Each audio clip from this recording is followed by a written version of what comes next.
Bom dia, irmãos. O Ministério de Ensino Bíblico da Primeira Igreja Batista de Manaus está iniciando hoje mais uma série de estudos bíblicos por intermédio da nossa Escola Bíblica Dominical Online. Sendo hoje o domingo de Páscoa, quando os cristãos ao redor do mundo celebram a ressurreição do nosso Senhor Jesus Cristo, é então um momento bastante oportuno para que nós iniciemos exatamente hoje esta série de estudos baseada na vida, nos ensinamentos, nas obras de Jesus Cristo, conforme narradas pelo Evangelho de Mateus. Então Jesus disse aos seus discípulos: Busquem em primeiro lugar o reino de Deus e a sua justiça. E também a luz de vocês diante dos outros. Portanto, vão e façam discípulos de todas as nações, batizando-os em nome do Pai, do Filho e do Espírito Santo. Hoje nós vamos nos deter em algumas questões introdutórias para tentar compreender o pano de fundo deste evangelho. A partir do próximo domingo, então, aí nós vamos iniciar o estudo do texto propriamente dito, o texto do Evangelho de Mateus. Então, eu quero convidá-lo para, durante a semana que se inicia hoje, você dar uma lida nos primeiros 2 capítulos do Evangelho de Mateus, leia com cuidado, com atenção, porque no próximo domingo, então, nós vamos tratar exatamente desses 2 primeiros capítulos do Evangelho. Hoje, nós vamos começar com uma questão de interesse geral. A pergunta: o que é um evangelho, afinal? Essa palavra, evangelho, vem da palavra grega euangelion. Essa palavra, ela inicialmente era utilizada como uma exclamação de alegria por causa de uma boa notícia. E, com isso, posteriormente, ela passou a significar o próprio conteúdo dessa boa notícia. Bem, essa notícia podia ser uma notícia, por exemplo, de vitória numa guerra, podia ser também outras notícias políticas relevantes, mas também podiam até ser mesmo mensagens privadas de alegria, como, por exemplo, o nascimento de um filho. Tudo isso era uma boa notícia, então era conhecido como evangelho. Bem, já na Bíblia, especialmente em o Novo Testamento, esse termo vai assumir um significado específico. E esse significado é exatamente a mensagem da salvação. Portanto, no início da era cristã, evangelho vem a ser o conteúdo da mensagem de salvação, conforme transmitida e operada por Jesus Cristo. A palavra evangelista era usada na igreja primitiva para designar aquelas pessoas que se dedicavam à pregação dessas boas notícias, portanto, desse evangelho, as notícias da salvação em Jesus Cristo. Bem, a partir da segunda metade do 1º século da era cristã, quando alguns dos apóstolos já haviam morrido e outros já estavam morrendo, a igreja então começou a se preocupar em preservar essa mensagem, essas boas notícias de salvação em Jesus, de forma escrita, para que as próximas gerações pudessem também tomar conhecimento. Desde então, algumas pessoas começaram a se ocupar disso, começaram a coletar material e a escrever esse seu testemunho a respeito de Jesus. Quando chegou no final desse 1º século, os 4 evangelhos que compõem, que estão dentro do nosso Novo Testamento, já haviam sido escritos. Porém, Outros evangelhos também foram escritos, estes a partir do segundo século, mas por não terem origem apostólica e também por conterem ensinamentos que não são condizentes com a mensagem de Jesus, eles foram rejeitados pela igreja. A igreja, então, aceitou como livros inspirados pelo Espírito Santo apenas estes evangelhos, esses 4 que fazem parte do nosso Novo Testamento. É bom ressaltar que o evangelho, como estilo literário, ele não é exatamente uma biografia. Os textos biográficos são muito ricos em detalhes a respeito da vida do biografado. Muitos desses detalhes estão ausentes nos evangelhos. Por exemplo, Marcos e João omitem completamente qualquer informação a respeito do nascimento e da infância de Jesus. E nenhum dos 4 evangelhos fala qualquer coisa sobre a vida de Jesus entre os 12 e os 30 anos, exceto o fato de que Lucas menciona que o menino crescia em estatura, sabedoria e graça diante de Deus e dos homens. Por outro lado, o propósito maior dos evangelhos é apresentar a mensagem da salvação em Jesus Cristo, e não apenas descrever a sua vida ou até homenageá-lo. Donald Carson, que é um especialista em Novo Testamento, afirma que um evangelho não é exatamente uma história, nem uma biografia, teologia, confissão, catecismo, tratado, homenagem e nem epístola, embora em alguns aspectos seja um pouco de cada um disso. Um evangelho, portanto, é a apresentação das boas novas de Jesus, o Messias.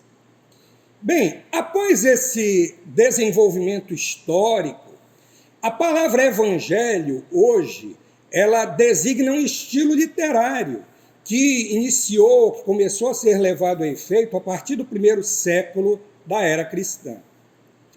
Mais especificamente, evangelho designa cada um dos escritos a respeito da vida, da obra e dos ensinamentos de Jesus contidos no nosso Novo Testamento, ou seja, os evangelhos de Mateus, Marcos, Lucas e João. Esses 4 personagens da igreja cristã são então chamados apropriadamente de evangelistas. Os 3 primeiros evangelhos são chamados de evangelhos sinóticos. Essa palavra significa semelhantes. O verbo grego sinoral significa ver em conjunto. Mateus, Marcos e Lucas são assim chamados porque inegavelmente se relacionam entre si de uma maneira muito especial.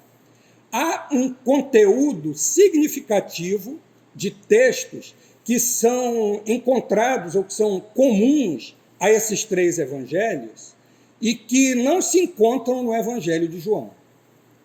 Se você tem uma Bíblia como a minha aqui, que tem referências dos textos no início de cada bloco de textos, você pode verificar aqui que embaixo de cada título você vai ter uma referência bíblica. Essa referência é exatamente onde você pode encontrar o mesmo texto em outro lugar. Então, se você lê o Evangelho de Mateus, você vai encontrar muitas dessas referências em Marcos e em Lucas, e você vai ver que elas estão ausentes no Evangelho de João. A ordem em que os 4 evangelhos foi escrita, ela não significa, ela não representa a ordem cronológica em que eles foram escritos, esses evangelhos. Hoje em dia, a maioria dos especialistas na área do Novo Testamento acredita que o Evangelho de Marcos foi o primeiro a ser escrito, seguido provavelmente de Mateus e logo em seguida de Lucas, E, por último, apareceu o Evangelho de João, que foi escrito já quase pelo final do primeiro século. Quando nós estudamos qualquer livro específico, especialmente um livro da Bíblia, alguns aspectos vão nos interessar como questões introdutórias, antes de nós adentrarmos no texto propriamente dito. Essas questões são mais ou menos as seguintes. Primeiro, quem foi que escreveu esse livro? Segundo, quando foi que esse livro foi escrito? Em que época? Qual foi o propósito, qual a ocasião, qual foi o contexto em que esse livro foi escrito? Qual seria o propósito central do autor ao escrever esse livro? Quais são as características principais dele? Quais são os assuntos principais do livro? E, finalmente, é possível fazer um esboço ordenado do livro, assim como um sumário? Então, nós vamos nos debruçar agora sobre algumas dessas questões, e a primeira delas é exatamente essa. Quem foi que escreveu o Evangelho de Mateus?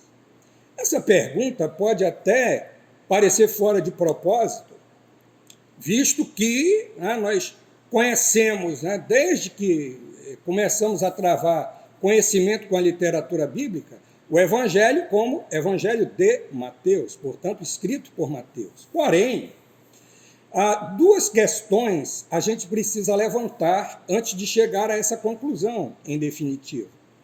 Primeiro, nenhum dos 4 evangelhos que estão no nosso Novo Testamento menciona dentro do seu escrito, dentro do seu conteúdo, o nome do autor.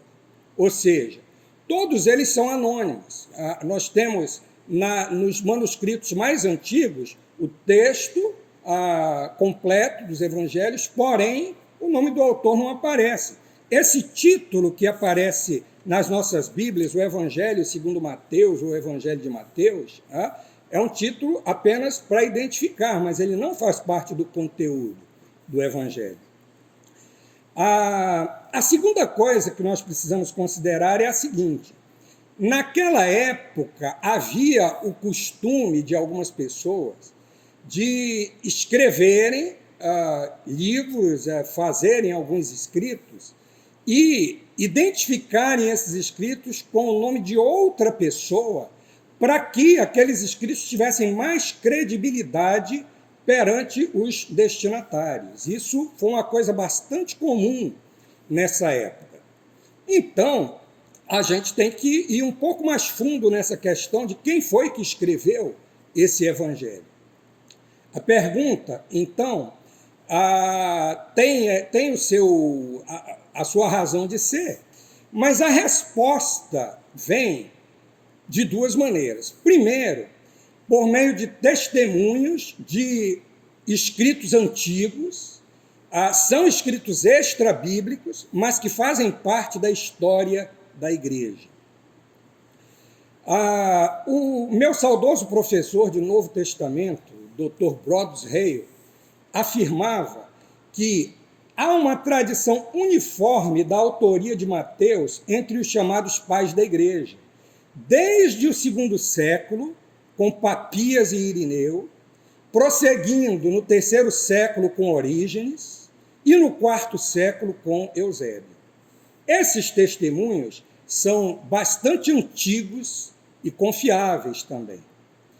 Por outro lado, existem alguns detalhes internos do livro que nos dão pistas a respeito do autor. Por exemplo, o Evangelho de Mateus, dos 4, é aquele que tem o maior número de referências e explicações a respeito de questões relativas a dinheiro, o que é de se esperar, já que o Evangelho de Mateus foi escrito por um cobrador de impostos. Uma outra questão é que o autor desse evangelho usa repetidamente o termo publicano. Esse termo é um termo técnico para se referir aos cobradores de impostos. Essa palavra ela não é utilizada por Lucas e Marcos, que chamam então apenas de coletores ou cobradores de impostos. Existem outras diferenças um pouco mais sutis na linguagem de Mateus e que são diferentes da linguagem de Marcos e de Lucas, que nos ajudam a entender por que nós concluímos que este evangelho, então, foi escrito por Mateus, o apóstolo. Uma outra questão é que em nenhum outro escrito antigo, seja dos pais da igreja ou de qualquer outro escrito extra-bíblico, nós encontramos uma sugestão de que qualquer outra pessoa tenha escrito esse evangelho. Então, nós podemos chegar à conclusão de que, de fato, quem escreveu esse evangelho foi Mateus. Mas quem era, então, esse Mateus? Mateus passou a ser conhecido quando ele foi chamado por Jesus para segui-lo.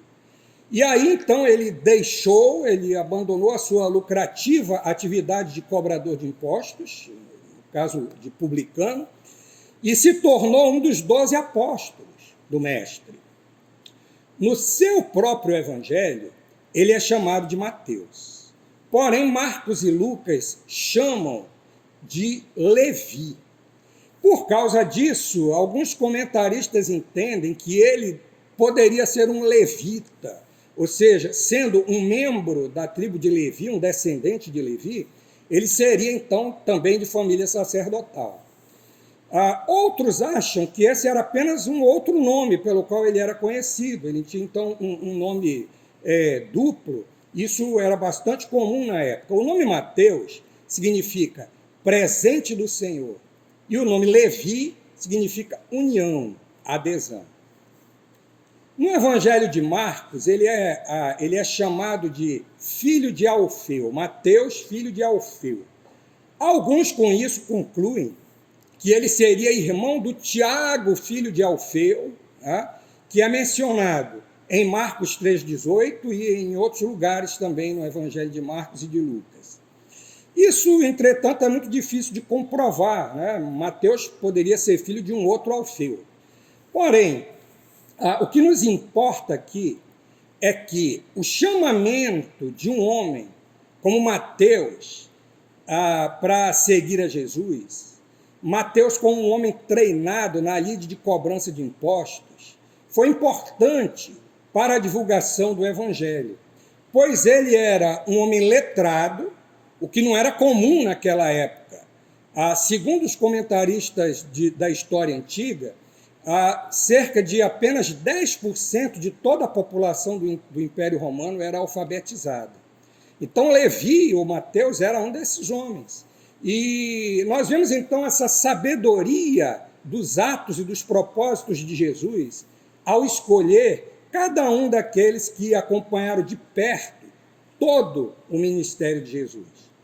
Existem algumas tradições extra-bíblicas de que Mateus, após a destruição de Jerusalém, no ano 70, teria pregado o evangelho em regiões distantes, como na Etiópia, na Macedônia, na Síria, na Pérsia e na Média.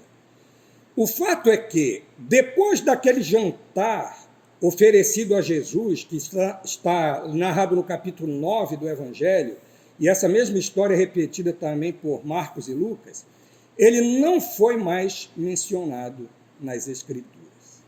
Quanto à época em que esse evangelho foi escrito, ou ele foi composto, nós já vimos que ele não foi o primeiro evangelho a surgir.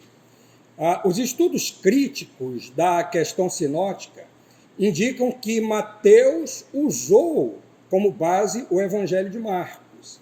Portanto, Marcos foi escrito primeiro. Geralmente se aceita que Marcos escreveu o seu evangelho entre os anos 50 e 60 do primeiro século. Um dos pais da igreja, chamado Irineu, por volta do ano 175, afirmou que Mateus escreveu o seu evangelho antes da morte de Paulo e Pedro. Sabemos que Paulo e Pedro foram executados em Roma no ano 64.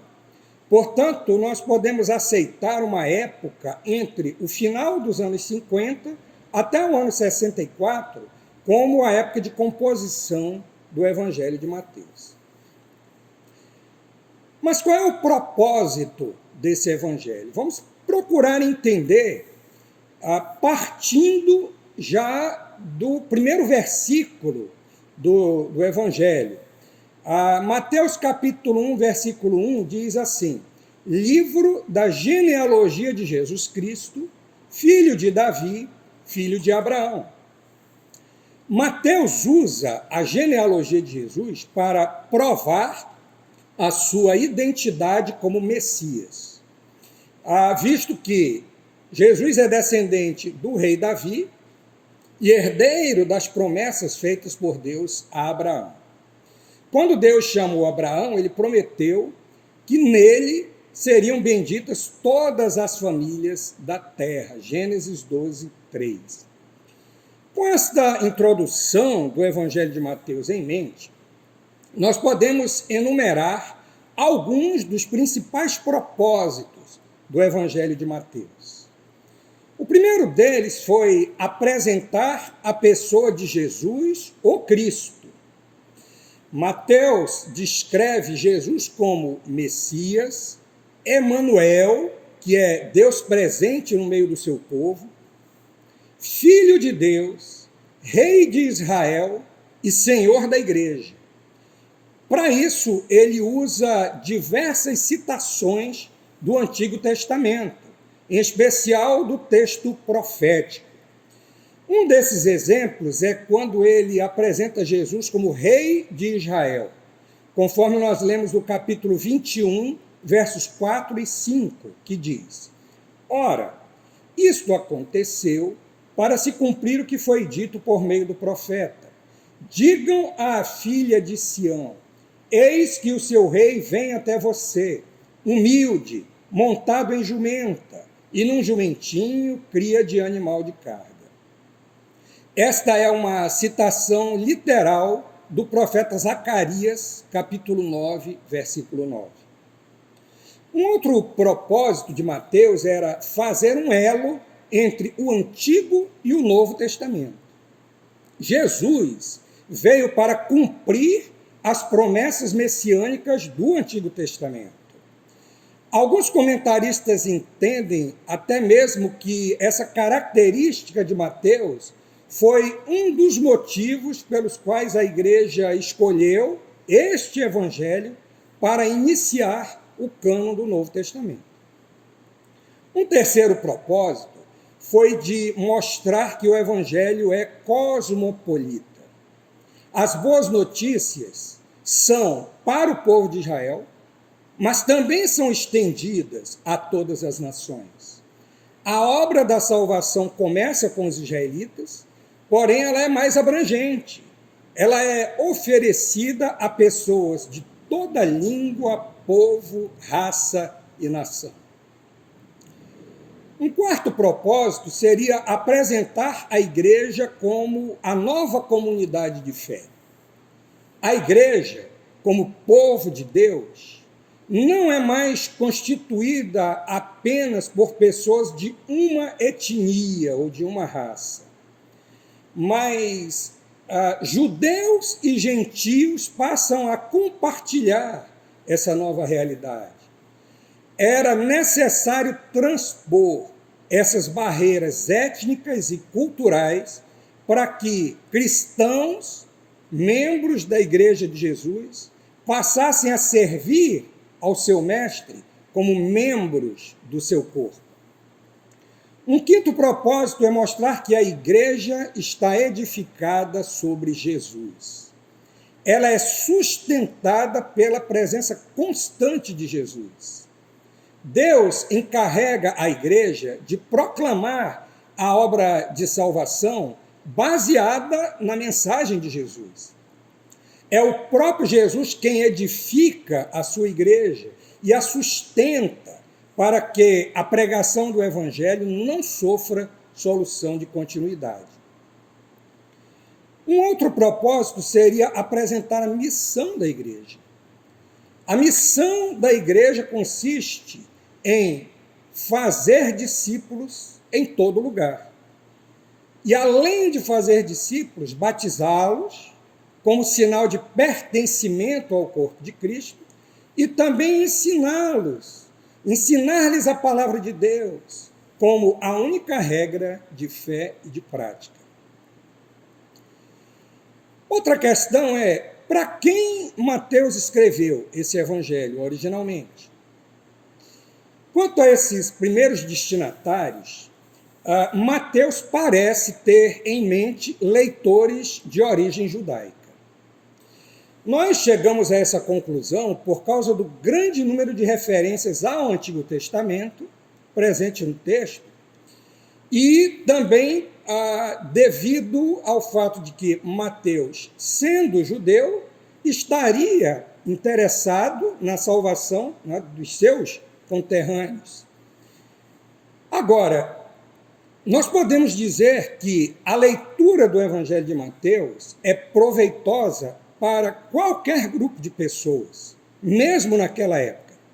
Por exemplo, para os judeus, Mateus é uma obra evangelística por excelência, pois ele conclama os judeus a reconhecer em Jesus o Messias esperado, o Salvador do mundo.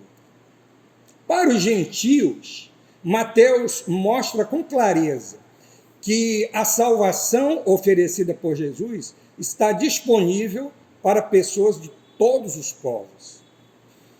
E para os cristãos convertidos ao judaísmo, o Evangelho é uma ferramenta para fomentar a esperança e o encorajamento no meio da oposição dos seus próprios conterrâneos que não aceitavam que Jesus era o Messias. Uma das características bem marcantes de Mateus são os 5 blocos de longos discursos de Jesus, que são, então, entremeados com as narrativas dos seus milagres, das suas viagens e das suas demais ações. Cada um desses blocos de discursos tem um tema geral. Vamos ver aqui um resumo de cada um deles. O primeiro deles é o chamado Sermão do Monte, que está nos capítulos 5 a 7. Esse, sem dúvida, é um dos mais famosos discursos de Jesus. Nele, o Senhor fala sobre a chegada do reino de Deus para os seus discípulos, mostra a relação do reino messiânico com a lei de Moisés, fala das exigências para o cidadão do reino e demonstra claramente que ninguém pode ficar ou pode estar em cima do muro. Ou está com Jesus, ou está contra ele. Segundo discurso, ou segundo bloco de discursos, é esse discurso missionário combinado com o envio dos discípulos para a missão. Está no capítulo 9, verso 35, até o capítulo 10, verso 42. Jesus, nesse bloco, começa afirmando que a seara é grande, mas os ceifeiros são poucos. Ele também ressalta que os campos já estão prontos para serem ceifados. Então ele começa a dar instruções sobre como os discípulos deveriam agir enquanto estivessem semeando a palavra de Deus. O próximo bloco de discursos está no capítulo 13, e, na realidade, são discursos em formas de parábolas. Todos sabemos que Jesus ensinou de uma maneira muito especial em forma de parábolas. Mas essas parábolas aqui do capítulo 13, todas são a respeito do reino dos céus. O ensino por meio de parábolas não era inédito entre os mestres da época de Jesus. Mas Jesus usou com muito mais frequência e, podemos dizer, com muito mais eficácia, especialmente nesse trecho para falar do reino dos céus. Em suas parábolas, Jesus usava conteúdos bem conhecidos dos seus ouvintes para tratar de realidades espirituais. Aqui nós precisamos fazer um parênteses com uma observação. Mateus prefere usar a expressão reino dos céus enquanto Marcos e Lucas usam com frequência a expressão reino de Deus. Isso não significa que Mateus restringia o reino de Deus apenas aos céus. Na realidade, essas duas expressões são sinônimas.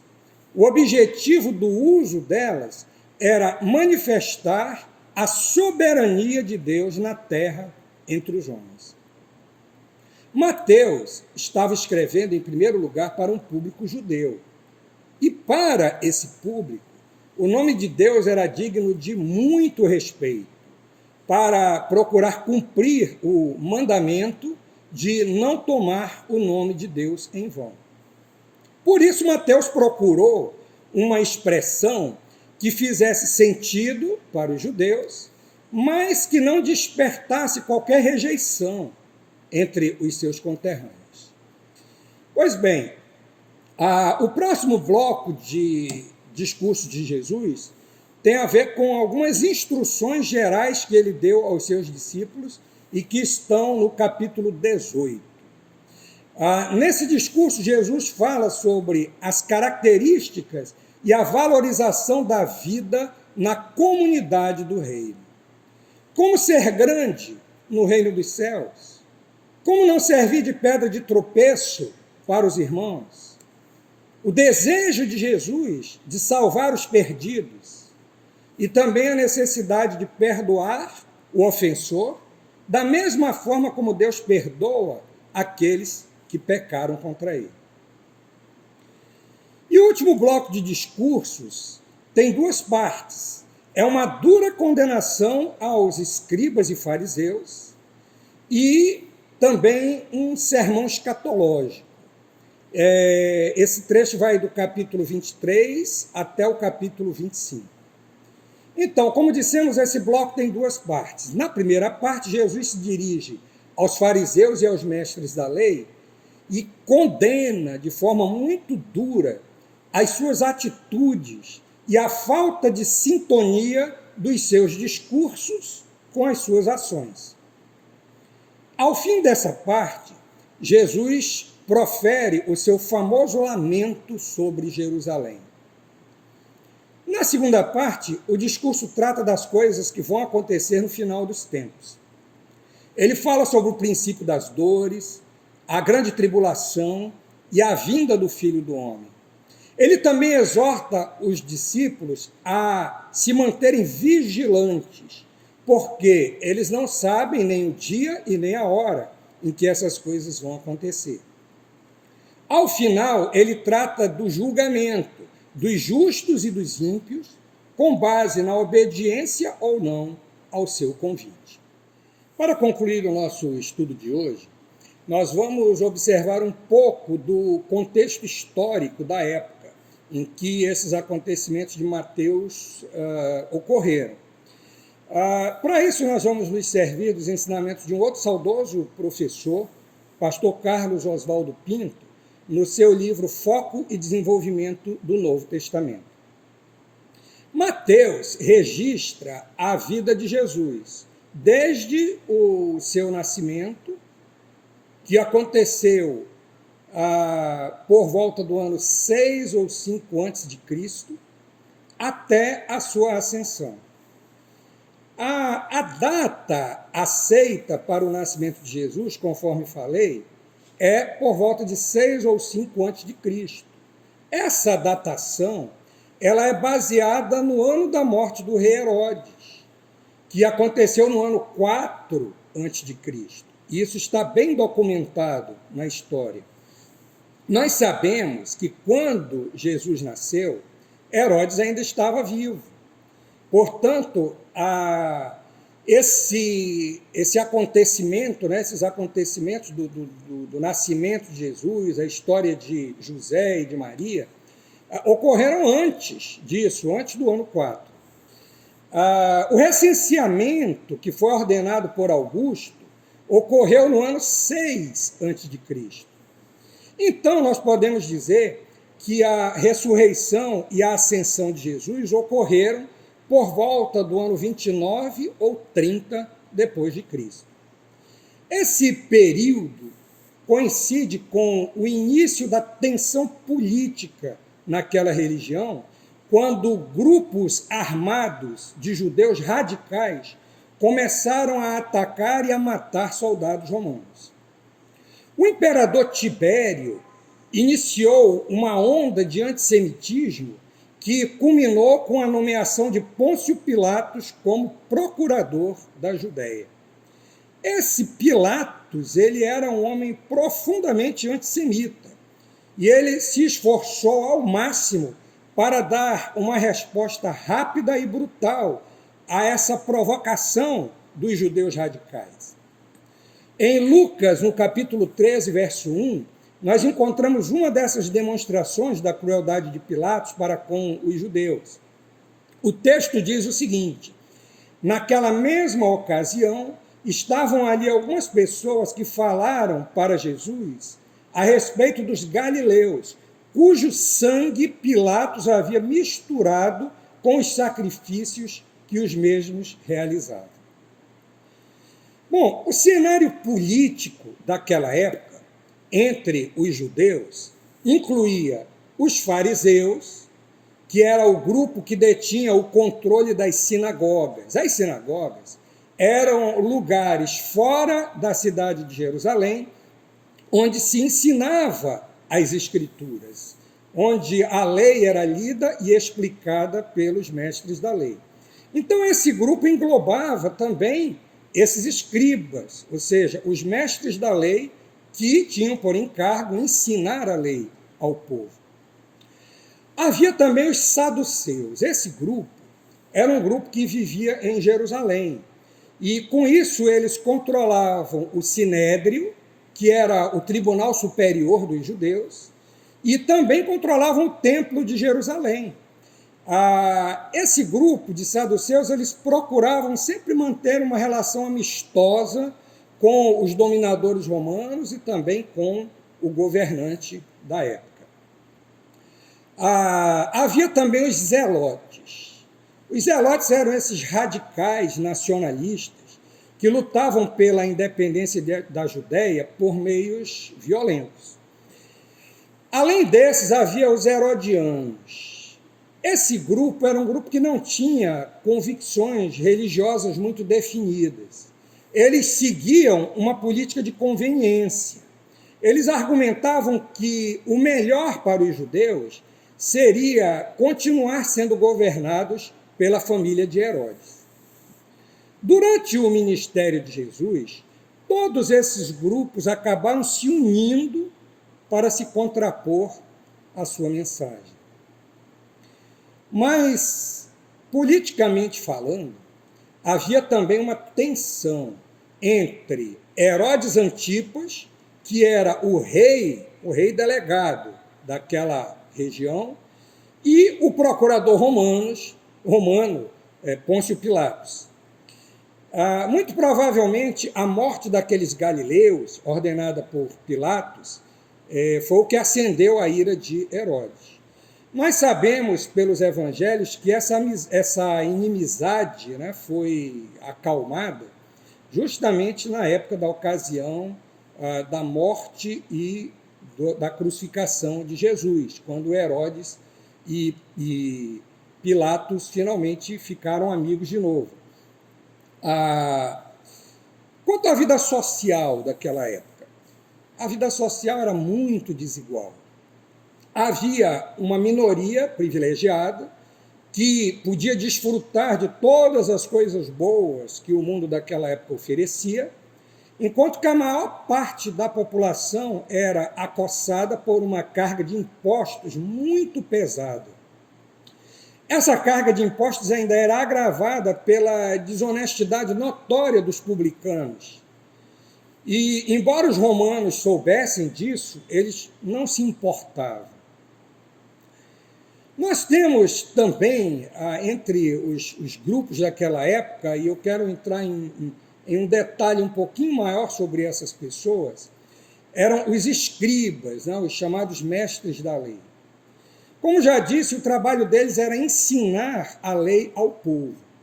Só que com isso eles acabavam sobrecarregando as pessoas com uma infinidade de regras supostamente baseadas na lei de Moisés. O mais curioso é que, embora as pessoas respeitassem e acatassem as orientações desses mestres da lei, eles mesmos desprezavam profundamente essa população a quem deviam instruir. Pois bem, foi nesse cenário que os evangelhos foram escritos. Nós podemos acrescentar aqui a esperança messiânica que dominava as mentes e os corações de todos os israelitas. O Messias aguardado era a esperança para esse povo sofrido, porque os judeus esperavam que ele trouxesse a libertação do jugo dos romanos, também uma paz política e uma prosperidade nunca antes experimentada. E foi nesse exato momento da história a que Paulo chama de a plenitude dos tempos, em Gálatas 4:4, que Jesus veio ao mundo trazer a salvação a todos os homens. Na próxima semana, nós vamos estudar os capítulos 1 e 2 do Evangelho de Mateus. Não se esqueça de fazer a leitura desses 2 capítulos durante a semana. Nós queremos aproveitar para desejar uma Páscoa abençoada a cada um dos irmãos. Jesus vive. Aleluia.